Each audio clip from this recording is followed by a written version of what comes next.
दुख में सुमिरन सब करे, सुख में करे न कोई। जो सुख में सुमिरन करे, तो दुख काहे को होए कबीरा। समस्त दर्शकों को हमारी ओर से नमन है, अभिवादन करते हैं। कार्यक्रम है सदगुरु कबीर का ज्ञान। और जिस तरह आप जानते हैं, सदगुरु कबीर साहब, उन्होंने जीवन भर समाज में व्याप्त कुरीतियों को, ऊंच नीच के भेदभाव को, बुराइयों को अथक परिश्रम करके उनको मिटाने के उन्होंने प्रयास किया। और आज भी हम उनके जो दोहे हैं, उनके ग्रंथ को आत्मसात करने की कोशिश करते हैं और उनके बहुत सुंदर सुंदर जो दोहे हैं गाते हैं और अपने जीवन में उसको उतारने के हम प्रयास करते हैं। तो इस कार्यक्रम के माध्यम से आप सदगुरु कबीर के अमृत वाणी को आप ग्रहण कीजिए, आत्मसात कीजिए और अपने जीवन को सुधारिए। इसे प्रस्तुत कर रहे हैं लाकाबेन वाकों के श्री कबीर काउंसिल की ओर से। और इस कार्यक्रम के माध्यम से आप भजनों द्वारा, प्रवचन द्वारा कुछ न कुछ सीखेंगे। तो प्रवचन प्रस्तुत कर रहे हैं आचार्य महंत संत सर्वेश्वर दास शास्त्री जी महाराज। और उसके बाद तुरंत लाकाबेन वाकों के कबीर काउंसिल के सदस्यों की ओर से बहुत सुंदर भजन का भी आप श्रवण करेंगे। तो आइए सुनते हैं प्रवचन, उसके बाद भजन। श्री सत्य पुरुषाय सद्गुरु कबीराय नमः। सोहम हंसः सद्गुरु शरणम। सद्गुरु कबीर साहेब जी का ज्ञान इस कार्यक्रम में आप सभी भद्र पुरुषों और देवियों का सादर स्वागत है और आप सभी को सादर साहेब बंदगी नमन। इस संसार में बहुत से संप्रदाय हैं, क्योंकि धर्म तो केवल एक है मनुष्य के लिए, वह है मानवता। लेकिन संप्रदाय हजारों की संख्या में है पूरे विश्व में, अगर हम गणना करें तो। परमात्मा की प्राप्ति के लिए प्रत्येक संप्रदाय अपने अनुसार कुछ न कुछ व्यवस्था, कुछ न कुछ साधना का स्वरूप देते हैं। सदगुरु कबीर साहब ने अपने शिष्यों को, अपने भक्तों को एक मार्ग दिया जिसको हम ज्ञान मार्ग कहते हैं। लेकिन साथ ही साथ उन्होंने भक्ति मार्ग का भी बहुत सम्मान किया। और इस मार्ग में जो सबसे बड़ी विशेषता है वह है समर्पण। और समर्पण न केवल शरीर से बल्कि आत्मिक रूप से भी। और इसमें वो कहते हैं कि यह एक मार्ग जिसमें हम परमात्मा को प्राप्त करते हैं, इसके लिए साधना, बड़े बड़े यज्ञ, तप, कठिन योग साधना, इन सब के अलावा एक सहज मार्ग है, वह है भक्ति का मार्ग। भक्ति के मार्ग के लिए उन्होंने बहुत से लोगों का उदाहरण दिया और उन्होंने स्पष्ट किया कि इस मार्ग में चलने वाले के लिए जो सबसे बड़ी योग्यता है वह है विनयशीलता, अर्थात परमात्मा के प्रति संपूर्ण समर्पण। और इसके लिए एक मनुष्य अगर इस भक्ति के मार्ग में यात्रा करता है परमात्मा की प्राप्ति के लक्ष्य तक, तो उसे न तो बल की आवश्यकता है, न स्वरूप सौंदर्य की आवश्यकता है, न विद्वता की आवश्यकता है, और न ही बहुत बड़े कुल में जन्म लेने के लिए, और न ही बहुत ही संपत्तिशाली होने के लिए। और इसके लिए सदगुरु कबीर साहब ने एक बहुत सुंदर उदाहरण दिया कि त्रेता युग में माता शबरी का, जिन्होंने परमात्मा के स्वागत में अपने जूठे बेर को समर्पित किया परमात्मा को, लेकिन प्रभु राम ने उसको जूठा मान करके नहीं, अपितु माता शबरी के भक्ति का ध्यान रखते हुए उन्होंने उन बेरों को स्वीकार किया।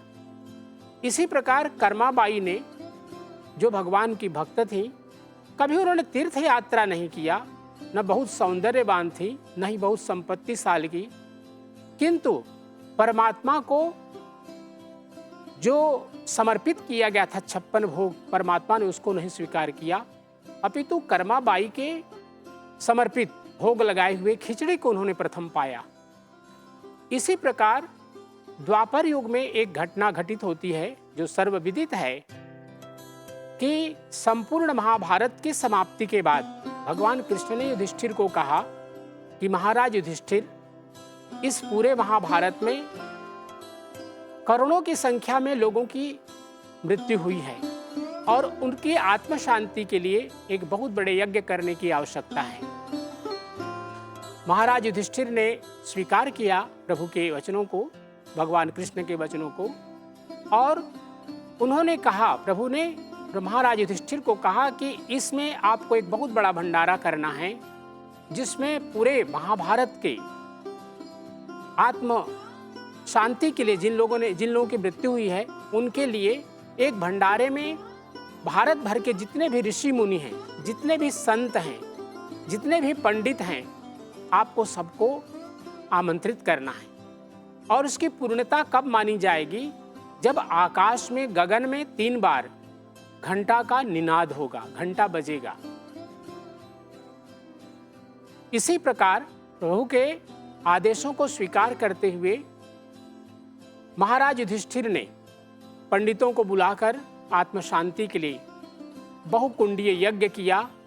जो जो विधि विधान थे उस समय के आचार्यों ने बतलाया, उन सब को पूर्ण किया और यज्ञ पूजा के पूर्णता के बाद महाभंडारा का आयोजन हुआ। सभी लोग भोजन करने के लिए बैठे और जो जिसकी इच्छा थी वह उसके रुचिकर भोजन उनको परोसा गया। सभी लोग भोजन कर चुके, सभी पंडित गण, ऋषि मुनि गण, जितने भी विद्वान थे उस समय के संत, सभी लोगों ने भोजन कर लिया, किंतु गगन में घंटा निनाद नहीं हुआ। महाराज युधिष्ठिर भगवान कृष्ण से पूछते हैं कि प्रभु, हम लोगों में क्या गलती हुई कि यज्ञ की पूर्णता, पूजा की पूर्णता नहीं हो रही है? तो भगवान कृष्ण ने महाराज युधिष्ठिर को कहा कि एक संत हैं जो समीप के जंगल में रहते हैं, आप उनको बुलाइए, वो बहुत ही सिद्ध महापुरुष हैं। महाराज युधिष्ठिर ने भीम और अर्जुन जो उनके भाई थे और नकुल सहदेव, इन चारों को भेजा उन महापुरुष को लाने के लिए। उनका नाम था सुदर्शन, जो कि स्वपच कुल से जुड़े हुए थे, अर्थात चतुर्थ वर्ण के थे, किंतु परमात्मा की इतनी उन्होंने भक्ति की थी कि सर्व सिद्धि संपन्न थी। ये तीनों गए, लेकिन राजकुमार होने का इन्हें अहंकार था। संत सुदर्शन ने एक छोटा सा इन लोगों को परीक्षा ली, इन लोगों की, कि एक कमंडल जलपात्र था, उसको उन्होंने कहा कि मैं चलता हूं, आप ये जलपात्र को उठाइए। लेकिन इन चारों के प्रयास करने पर भी वो जलपात्र नहीं उठा। तब उन लोगों को एक अंतर आवाज सुनाई दी कि आप लोग प्रभु को, संत जी को पहले नमन करिए और विनयपूर्वक उनसे प्रार्थना करिए। और यही किया उन्होंने, और तब वहाँ पर सुदर्शन आते हैं भंडारा के स्थल पर और 3 कौर भोजन ग्रहण करते हैं। और 3 कौर, प्रत्येक भोजन के कौर के साथ गगन में वह घंटा निनाद हुआ और इस प्रकार महाभारत का जो यज्ञ था वह पूर्ण हुआ। इन सभी उदाहरणों के साथ साथ सद्गुरु कबीर साहब ने उन महापुरुषों का भी, जैसे त्रिलोचन, पीपा, नामदेव, सेनानाई, इन सभी का भी नाम लिया और उन्होंने कहा कि परमात्मा की प्राप्ति के लिए सहज मार्ग, सबसे सुंदर मार्ग है कि आप समर्पित भाव से परमात्मा के साधना में लगे, परमात्मा को समर्पित होकर के उनकी प्राप्ति के लिए लगे, आपका जीवन धन्य हो जाएगा। और यही आज के इस भजन की विषय वस्तु है। और भजन का प्रथम पंक्ति, प्रभु मेरे भक्ति के बस भाई, जाति वर्ण कुल रिझत नाही, ना रिझे चतुराई। आइए भजन का श्रवण करते हैं। आदौ फुल्लकुशेशय प्रविलसत् काशारमध्ये भवत् काश्यां शैशवरूपिणोऽवतरणं श्रीमत्कबीरस्य वै लीलामानुषविग्रहस्य नयनं नीरुनिमाभ्यां कृतं रामानन्दमनस्विनः पुनरभो शिष्यत्वमस्य प्रभो रामानन्दमनस्विनः पुनरभो शिष्यत्वमस्य प्रभो गुरु के सुमिरण मात्र से नाशत विघ्नयनंद गुरु के सुमिरण मात्र से नाशत विघ्नयनंद ताते सर्वारंभ में ध्यावत हैं सब संत ताते सर्वारंभ में ध्यावत हैं सब संत भक्ति द्राविड़ उपजी लाए रामानंद भक्ति द्राविड़ उपजी लाए रामानंद प्रगट किए सदगुरु ने सात दीप नवखंड प्रगट किए श्री कबीर ने सात दीप नवखंड श्री सदगुरुवे नमः।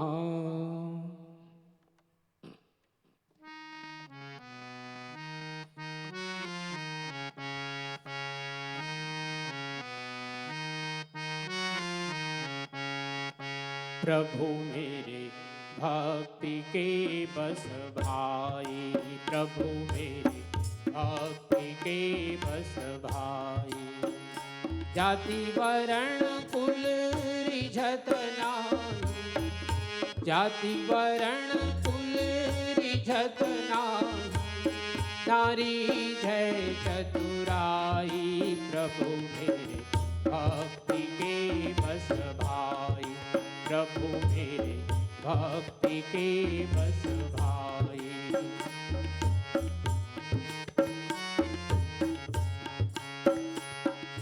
कर्मा कवन अचार किया है कब काशी कर आई कर्मा कवन अचार किया है कब काशी कर आई छप्पन भोग को पीछे रख कर छप्पन भोग को पीछे रख कर पहले की चढ़ पाई प्रभु मेरे भक्ति के बस भाई प्रभु मेरे भक्ति के बस भाई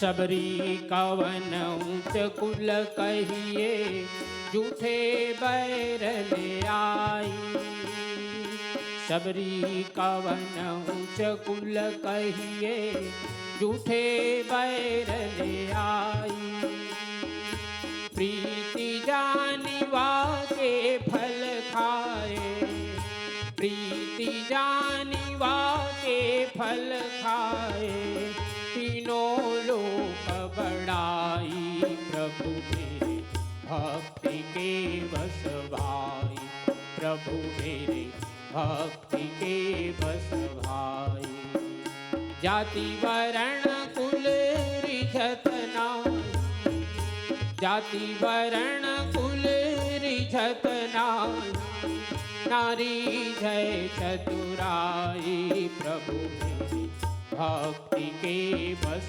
भाई प्रभु मेरे भक्ति के बस भाई।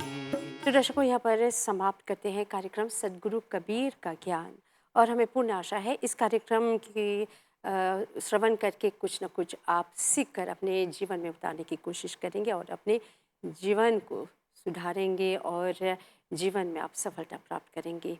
तो यहाँ पर समाप्त करें कार्यक्रम, फिर मिलेंगे। हमारी ओर से आप सबों को नमन है। दुख में सुमिरन सब करे, सुख में करे न कोई, जो सुख में